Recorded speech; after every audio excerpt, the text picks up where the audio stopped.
ഭൂമി കുലുങ്ങുക എന്ന് പറഞ്ഞാലും ലാല് കുലുങ്ങില്ല എന്ന്. അത് അന്ന് മറ്റേ മരക്കാരൻ്റെ ഷൂട്ട് സമയത്ത് ഒരു ടെൻറ്റിൽ ഇവരൊക്കെ ഇരിക്കുന്നുണ്ട്. പെട്ടെന്ന് അവിടെ ഒരു പാമ്പ് വന്നു. എല്ലാരും എണീറ്റ് ഓടി. ചേട്ടൻ അന്ന് കാല് ചേട്ടൻ്റെ മേലെ പിടിച്ചിരുന്നു, അവിടെ തന്നെ ഇരുന്നു. അതുകൊണ്ട് ആ ഒരു ഇതായിരിക്കും അപ്പൂനും കിട്ടിയത്. കാം കൂൾ അങ്ങനത്തെ ഒരു അങ്ങനെ തന്നെ ഇരിക്കട്ടെ. ലാലേട്ടൻ അങ്ങനെ തന്നെയാണ്.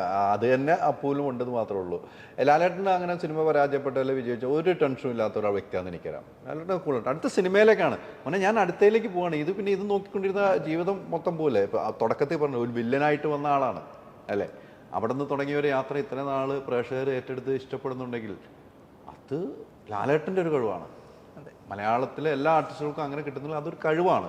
അതിന് ഇല്ല എന്ന് പറയില്ല. എനിക്ക് ലാലേട്ടൻ പിന്നീട് ഏറ്റവും പോസിറ്റീവ് നമ്മൾ ഫോട്ടോഷൂട്ട് നടത്തിയത് രാവിലെ തുടങ്ങിയ ലാലേട്ടൻ വൈകുന്നേരം വരെ നിൽക്കുകയാണ് ചെയ്തത്, ഇരുന്നിട്ടില്ല.